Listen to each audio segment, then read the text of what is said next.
Hai co-friends, pada soal ini ditanyakan garam-garam berikut yang bila dilarutkan dalam air akan mengalami hidrolisis dan larutan yang bersifat basa adalah yang mana? Untuk menjawab soal ini, kita perlu mengetahui apa itu hidrolisis garam.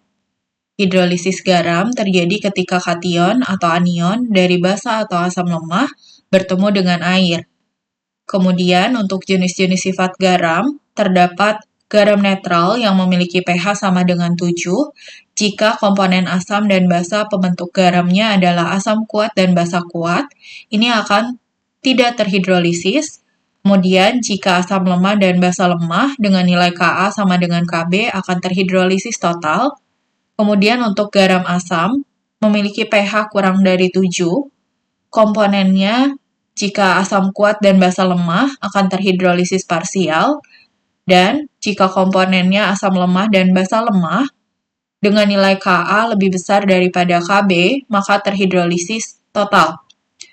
Di sini, untuk garam basa, pH-nya lebih besar daripada 7.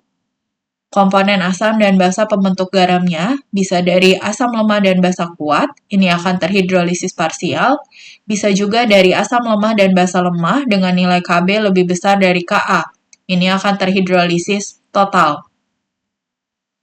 Oke, kita akan periksa satu persatu dari opsi jawaban yang ada. Untuk yang A, KCN, akan terion menjadi K+ ditambah Cn-.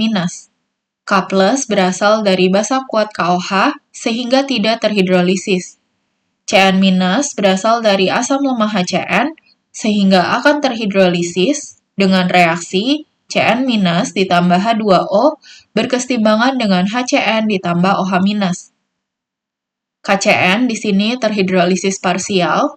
Kemudian karena pada reaksi hidrolisis dihasilkan OH-, sehingga sifat garam KCN adalah basa yang memiliki pH lebih besar dari 7. Jadi untuk yang A, benar. Kemudian untuk yang B, K2SO4 akan terion menjadi 2K+ ditambah SO4 2-. K+ berasal dari basa kuat KOH sehingga tidak terhidrolisis. SO4 2- berasal dari asam kuat H2SO4 sehingga tidak terhidrolisis. Di sini K2SO4 tidak terhidrolisis.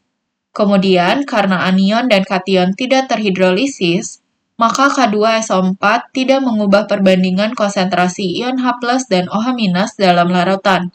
Dengan kata lain, larutan K2SO4 bersifat netral, pH-nya sama dengan 7.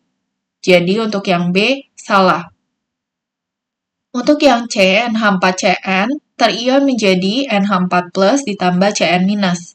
Cn- berasal dari asam lemah HCN, sehingga akan terhidrolisis dengan reaksi Cn- ditambah H2O berkesetimbangan dengan HCN ditambah OH-. NH4+ berasal dari basa lemah NH3, sehingga akan terhidrolisis dengan reaksi NH4+ ditambah H2O berkesetimbangan dengan NH3 ditambah H3O+. Di sini NH4Cn terhidrolisis total.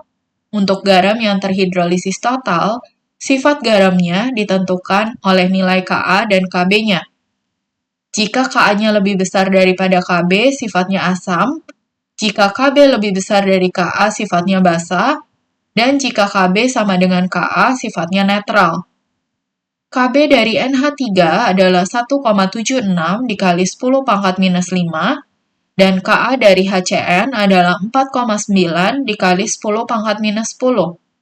Di sini nilai Kb lebih besar daripada Ka, maka sifatnya basa. Jadi untuk yang C, benar. Kemudian untuk yang D, NH4Cl akan terion menjadi NH4+ ditambah Cl-. Cl- berasal dari asam kuat HCl sehingga tidak terhidrolisis. NH4+ berasal dari basa lemah NH3 sehingga akan terhidrolisis dengan reaksi NH4+ ditambah H2O berkesetimbangan dengan NH3 ditambah H3O+.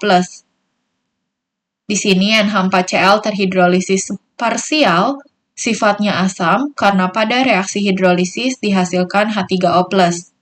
Jadi untuk yang D, salah. Kemudian untuk yang E, NH4 2 kali SO4, terion menjadi 2NH4+ ditambah SO4 2 minus. SO4 2 minus berasal dari asam kuat H2SO4 sehingga tidak terhidrolisis. NH4+ berasal dari basa lemah NH3 sehingga akan terhidrolisis dengan reaksi NH4+ ditambah H2O berkesetimbangan dengan NH3 ditambah H3O+.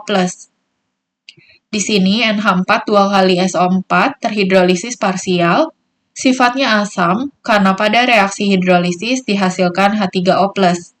Jadi untuk yang E, salah. Jadi jawaban yang benar untuk soal ini adalah yang A dan C. Sampai jumpa di soal berikutnya.